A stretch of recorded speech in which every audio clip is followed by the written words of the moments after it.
De vuelta con ustedes en esta tarde de martes, aquí en el Financiero Bloomberg. Hacemos contacto ahora mismo con el profesor de la Universidad, o George Washington, mejor dicho, de la Maestría de Comunicación Política y Gobernanza. Él es Israel Reyes, experto en ciberseguridad y ciberinteligencia. Israel, gracias por estar con nosotros, profesor. Hola, ¿qué tal? Muchas gracias a ustedes y a toda tu audiencia. Es un gusto para mí estar con ustedes. Gracias, profesor Reyes. Háblenos, por favor, qué es lo que han podido identificar usted y su equipo de colaboradores sobre los riesgos precisamente en materia de ciberseguridad para el próximo año. Mira, en materia de ciberseguridad, lo que hemos identificado ahorita es en las elecciones, en los procesos electorales, tanto de los hackeos que se están haciendo a los candidatos, posibles candidatos, como a las compañías también del aspecto financiero y del aspecto de gobierno. Como tú bien lo sabes, los últimos meses de pandemia que hemos estado confinados, hemos tenido más uso de nuestras herramientas cibernéticas, lo cual nos ha puesto más vulnerables.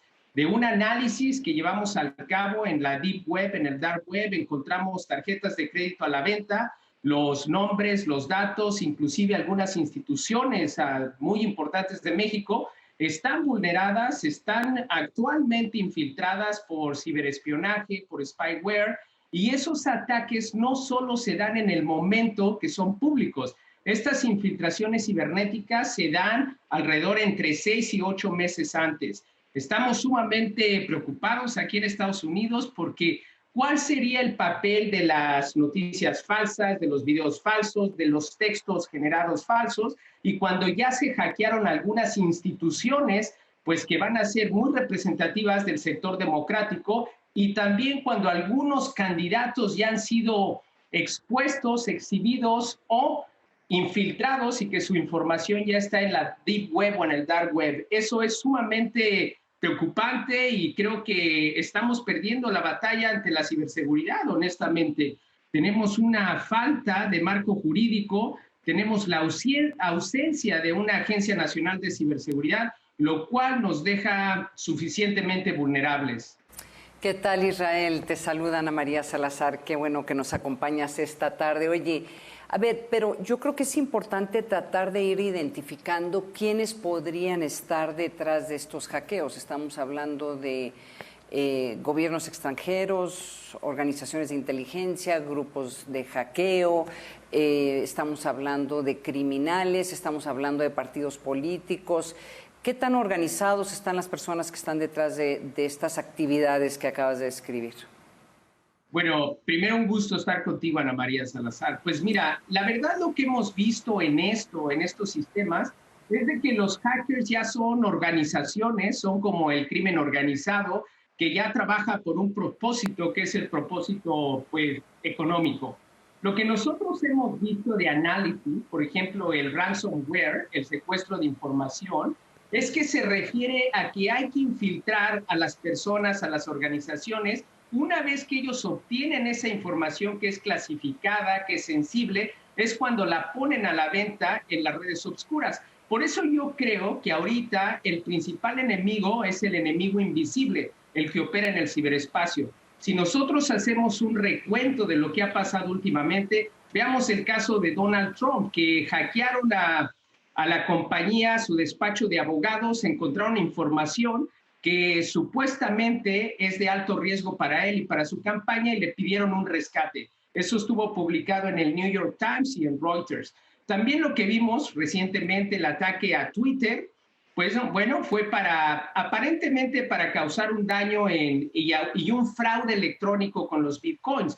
Pero lo que fue más preocupante para nosotros es que si este tipo de hackers que utilizó como la ingeniería social para penetrar esos sistemas y hizo una copia de la información y de los mensajes privados de John Biden, de Barack Obama, en ese momento que se van a dar las elecciones, ¿cómo se puede utilizar esa información? Bueno, vimos lo que pasó con el Comité Nacional Demócrata en el 2016 y no me sorprende que en los próximos meses empecemos a ver un incremento de noticias falsas basadas en un contexto que le conocemos como hack and leak, es decir, hackean y después se manipula la información, se crea la noticia falsa, se distribuye en las redes sociales para modificar la percepción de las personas.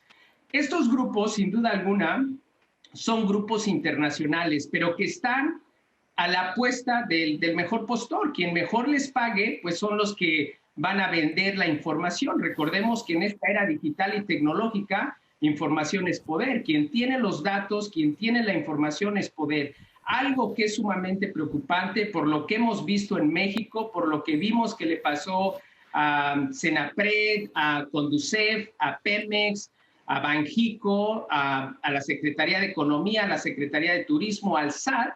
Bueno, lo que estamos viendo y donde creemos que están vulnerables las instituciones democráticas o los que tienen que decidir en el aspecto electoral, pues son los usuarios y son su infraestructura crítica, que en muchas ocasiones dependen de un proveedor. Si vemos los casos de infiltración, de secuestro de información, bueno, ha sido a través de monitoreo en los proveedores, atacar al proveedor, que es la segunda o la tercera línea de confianza, y eventualmente llegar al círculo cero, que es donde está el valor. Y creo que ahorita, lamentablemente, pues de los más vulnerables deben de ser tanto los políticos que van a correr para un puesto público, pero también pues el Instituto Electoral, sin duda alguna, también está en riesgo. Hemos visto información en la Deep Web, en el Dark Web, que indudablemente los compromete y los vulnera. Y como en este tipo de ataques cibernéticos, realmente la gente luego no se da cuenta, las organizaciones no se dan cuenta. En un estudio por parte de Microsoft y de Cisco Systems, dicen que una empresa se tarda en promedio hasta 165 días para identificar que hay un cyber intrusion, que hay un cyber espionaje, y creo que cuando no se tiene esa visibilidad de que está siendo atacado, pues tu defensa es muy tarde, es muy limitada, y eso complica más las cosas. Pero desde el punto de vista electoral para el 2021, pues es una gran preocupación, Ana María.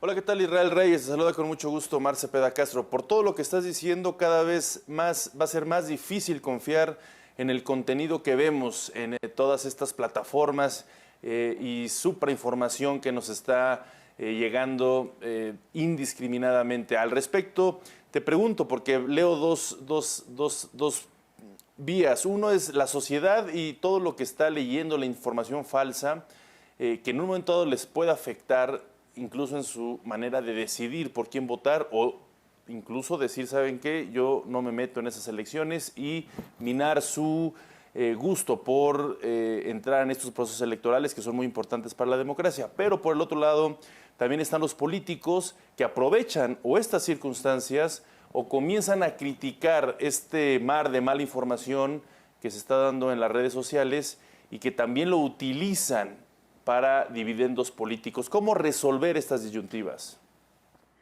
Bueno, efectivamente, aquí tenemos el gran problema de la polarización, el gran problema de la noticia falsa, del video falso y del audio falso, y en la actualidad lo más reciente son los textos falsos que en una red social aparentan ser de una persona, de un ser humano, pero es una máquina, es un robot.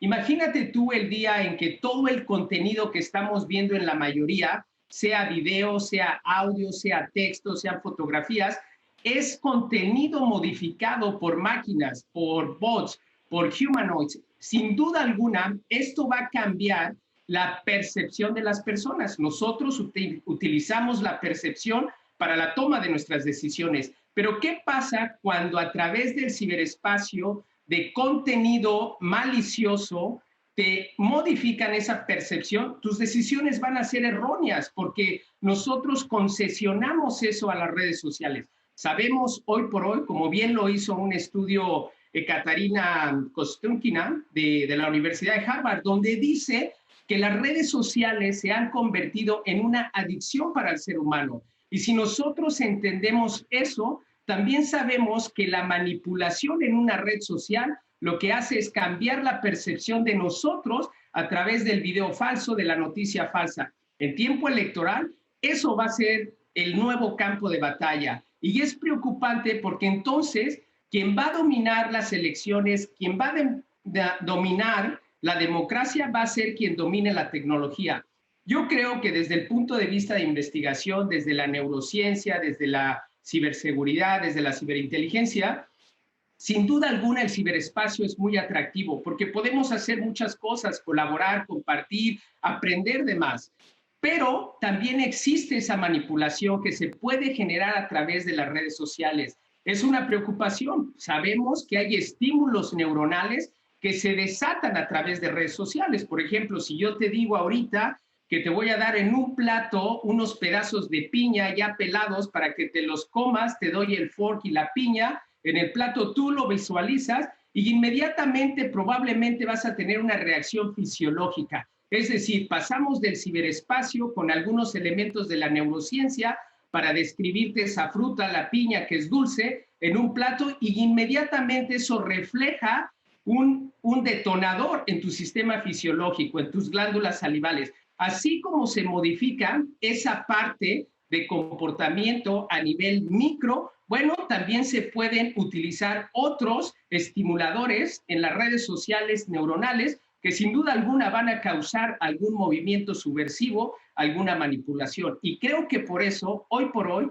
en el Departamento de Defensa, las redes sociales son consideradas como una arma cibernética de manipulación. Como bien lo dijiste, en tiempo electoral, quien use este tipo de herramientas sin ninguna ética y sin ninguna moral, sin duda alguna pueden causar un gran daño a la sociedad y más que nada a la democracia. Bien, correcto. Pues Israel, gracias por participar con nosotros. Ana María, ibas a comentar algo más. No, sí le quería hacer una pregunta sobre qué pasa ahora que sabemos, se ha identificado estos diferentes intentos de afectar las elecciones, no solamente en Estados Unidos, sino en otras partes del mundo y en donde las mismas herramientas y las mismas capacidades podrían suceder en México. Entonces yo te pregunto, Israel, ¿qué hay mecanismos y hay estrategias para detener esto o ya es esto una realidad? Bueno, mira, sí existen mecanismos, sí se puede prevenir o se puede responder, pero como yo lo digo públicamente, ya no se trata de si te van a hackear, se trata de cuándo te van a hackear y cómo debe de ser la respuesta coordinada. Ahorita tenemos el gran problema de que la tecnología avanza a la velocidad del Internet, pero la comunicación de coordinación para respuesta de incidentes cibernéticos está muy segregada, muy aislada. No tenemos marco jurídico, no tenemos una Agencia Nacional de Ciberseguridad. Eso nos vulnera completamente, completamente, y lo digo por México y por Latinoamérica. Entonces, aquí lo único que nos puede defender a nosotros es como usuarios comprender el riesgo que tenemos en el ciberespacio, el robo de datos, el robo de información, y que los que toman las decisiones en estas instituciones que vean la ciberseguridad como el mayor de los riesgos. El mayor riesgo en la actualidad no es el riesgo físico. El riesgo físico existe, pero el riesgo cibernético es mucho mayor que el riesgo físico. Por ejemplo, robar información de de un instituto electoral es difícil porque tienes que ir físicamente, romper las puertas, meterte, agarrar los papeles y salir y transportar todo eso te va a ser difícil. Pero ¿qué pasaría si a través del ciberespacio infiltran a una persona, a un empleado, a una asistente de un instituto y a través de esa persona infiltran el código malicioso y ese código malicioso lo identifican con las bases de datos donde son los sistemas críticos? Es relativamente sencillo y es relativamente mucho más fácil la parte virtual que la parte física. Y es donde digo que lo virtual y los efectos son tan grandes que ya superamos la ficción. Cuando decimos cuentas falsas, usuarios falsos, hackers que utilizan el anonimato, causan un efecto devastador para un instituto, para un país, para una secretaría, para un candidato. Y yo creo que aquí Lo único que nos queda Correcto. como usuarios es estar más conscientes de cómo utilizamos y cómo leemos ese contenido que recibimos en redes sociales, que no todo lo que vemos ahí es verdad. Claro. Israel, finalmente me gustaría preguntarte, ¿quiénes deben ser las instituciones en México que protejan de todo esto que platicaste, todas estas información falsa que circula y que busca modificar tendencias rumbo a las elecciones del 2021 en México? Bueno, sin duda alguna, el Instituto Nacional Electoral debe de tener y poner más atención en el uso de los bots. ¿Cómo se van a fiscalizar el uso de los bots? ¿Cómo se puede controlar eso para que sea una parte ética y que no vaya a haber ahí una desorganización, ingobernabilidad? Porque al final del día lo que queremos es preservar y garantizar unas elecciones limpias, democráticas y conscientes. Entonces, yo creo que ahí el Instituto Electoral tiene una gran responsabilidad en el ciberespacio, en la identificación del contenido falso, la noticia falsa y el uso de bots. Hemos visto que compañías como Facebook y Twitter han tenido inclusive hasta diferencias entre ellos, porque hay una línea muy delgada entre lo que es la libre expresión y lo que es censurar el contenido falso, el contenido negativo. Recientemente por ahí hubo un problema entre Twitter y Donald Trump. Pero regresando al tema de México, yo creo que aparte del INE, es una responsabilidad compartida entre los usuarios, entre las instituciones de gobierno, los que nos gobiernan como en el Instituto Electoral y también los proveedores de esa tecnología. Yo creo que Facebook, que Twitter, que esas compañías también tienen una gran responsabilidad en estos procesos democráticos. Y creo que el problema es difícil, tiene muchas variables, es complejo en su naturaleza, pero sin duda alguna se tiene que hacer algo. Digo, no podemos llevar a una elección democrática con una operación masiva psicológica y donde terminemos en un estado peor del que iniciamos. Y creo que esa es la gran preocupación, Ana María. Muy bien. Bueno, pues Israel, gracias, profesor Reyes, por estar con nosotros. Hasta luego. Buenas tardes, cuídense mucho. Momento de la pausa, tenemos más.